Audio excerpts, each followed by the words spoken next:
Тұрғын үй қалай арзандайды?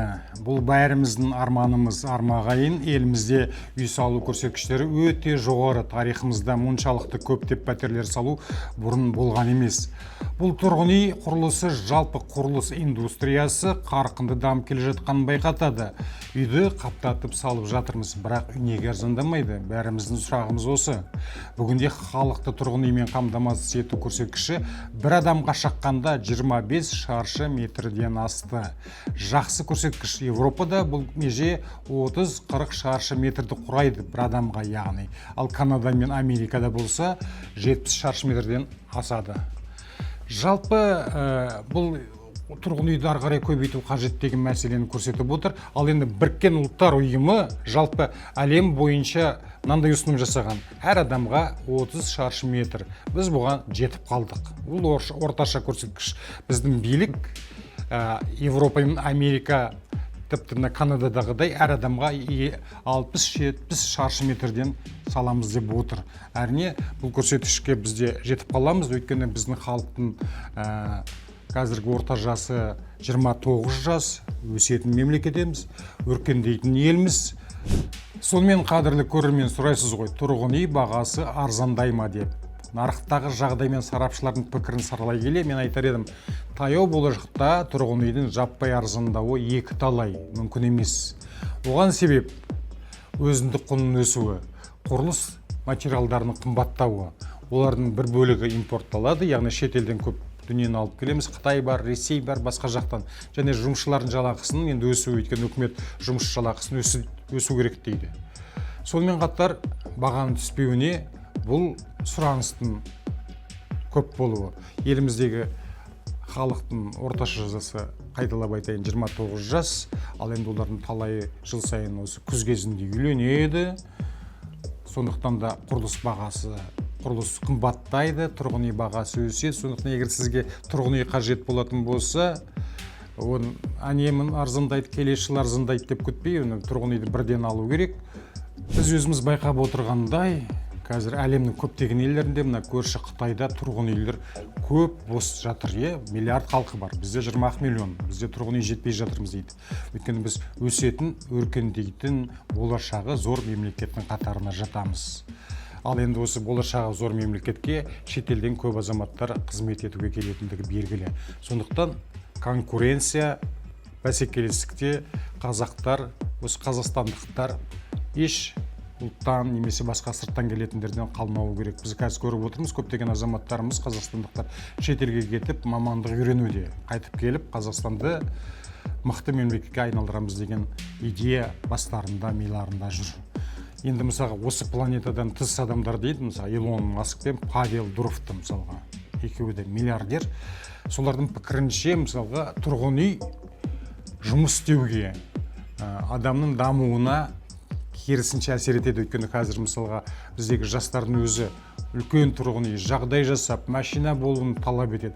Бұндай жағдайда адамдардың қабілеттілігі, келешекке деген ұмтылысы тоқтайды деген тұжырымды жаңағы басқа планетадан келген, келешектегі 10 жыл, 20 жылдық бағдарды көрсетеді дейтін Павел Дуров пен Илон Маск солай дейді. Өйткені Илон Масктың өзінің 500 миллион доллар тұратын үйін инвестицияға салып, 50 мың долларлық үйге кешкен. Өйткені бұл үй ұйықтайтын және тамақ ішетін жер дейді. Ал енді адам даму керек, жұмыс істеу керек. 10 жылдан кейін тіпті қоғам өзгеріп кетеді, әлемді жасанды интеллект басқарады деген мәселені айтып жатыр. Былай қарасаңыз, мысалға, жасанды интеллектке қазір өзі үлкен де кіші де сүйені болды. Адамдар бұрынғыдай мысалға бір-біріне ақыл айтпайды. Жалпы Ғабит Мүсірепов айтқан ғой, қазақтың ең жақсы көретіні қасиеті ақыл айту деп. Ал қазір байқап жүрміз, ешкімге ақыл айта қоймайды, ешкімнің ақылы қажет емес. Барлығы жасанды интеллектке қазірдің өзінде жүгініп, соған кірісіп кетті. Барлығы әлеуметтік ғаламторда толып тұр. Еліміздегі заң мен тәртіп мемлекеттік бағдарламасы қазір күшіне енді. Бұл біздің Қазақстанда ғана емес, дүние жүзінде де үлкен бағытта роль алып келе жатырғанын білеміз. Тіпті мына Илон Маскта, мысалы қазір Twitter әлеуметтік желісі бар ғой, сонда жарияланған Европаға саясатына келмейтін дүниелер үшін мысалға Илон Маск Европаға бара алмайды. Мысалы Франция тіпті прокурор жариялап қойған, егер аяғыңыз Европа жеріне тисе, біз сізді бірден қамаймыз деп.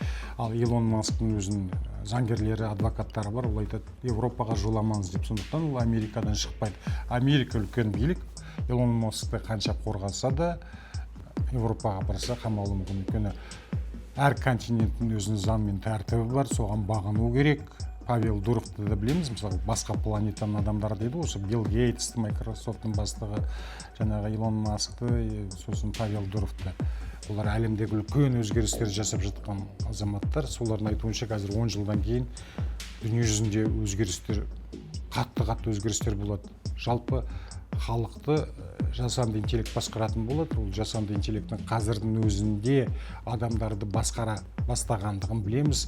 Қазір ешкімге ақыл айтпайды, барлығы интернетке отырады, жасанды интеллект арқылы не қажеттің бәрін сұрап ала салады. Не осындай жағдайға жеттік, сондықтан да қазіргі кездегі үлкен мәселе осы заң мен тәртіпке бағыну деп отырмыз. Өйткені мысалға басқа шетелдіктерге бұл неге жүзеге аспайды деп жатыр ғой мысалға. Бірақ айтайық, Ксения Гузеева деген кеше ғана Павлодарда ұстап алып, оны Ресейіне қайтарды, 5 жыл Қазақстанға кірмейтін болды. Өйткені ол Қазақстандағы толеранттық саясатқа қарсы сөздер айтты.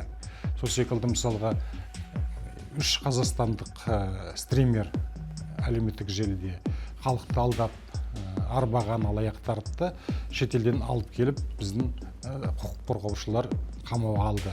Бұл нені көрсетеді? Тәртіпті бұзсаңыз, дүние деген дөңгелек, ешбір жерге тығыла алмайсыз. Тіптен жаңағы бүкіл ақшасы барлар Павел Дуровты өткенде Францияға барғанда қамалды. Ал енді қазір ол Ресейге де келе алмайды, өйткені қазір оны террорист деп айып тағылды.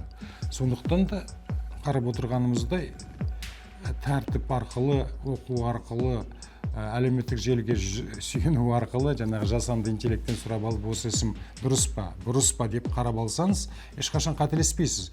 Әр істе сізге мысалға қазір мошенниктер дейді, алаяқтар біздің көп қария азаматтарды, жастарды алдап, тұрғын үйлерін сатқызып, ақшаларын әкетіп жатыр.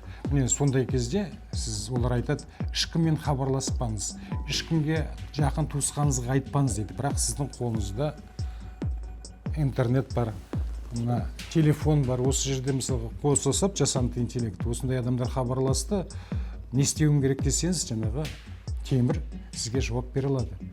Сіз олардан байқаңыз, немесе құқық қорғау органдарына хабарласыңыз деп мысалға қаншама рет мемлекеттік органдар, үкіметтік банктер айтып жатыр. Біз өз тарапымыздан сіздерге хабарламаймыз, сіздің банк счетыңызды сұрамаймыз, сіздің карточкаңыздың 3 санын сұрамаймыз деп.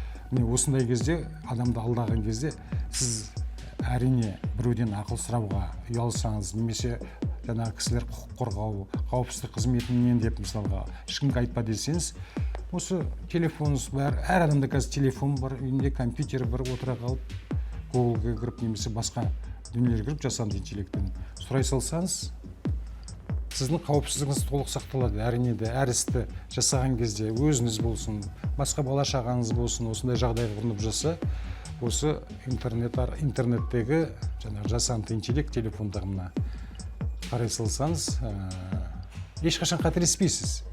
Біз ешқашан қателеспейік, алаяқтарға алданбайық. Міне осындай бағдарламаны Демедияда қазір жүргізе бастадым.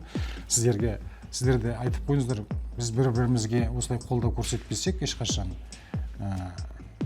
жаңағы алаяқтар бәрімізді тақырға отырғызып, маңдай терімізбен тапқан қаржымызды, ақшамызды, мүлкімізді сан соғып қаламыз да, біреуге беріп қойып, өз қолымызбен құрбандыққа шалынамыз.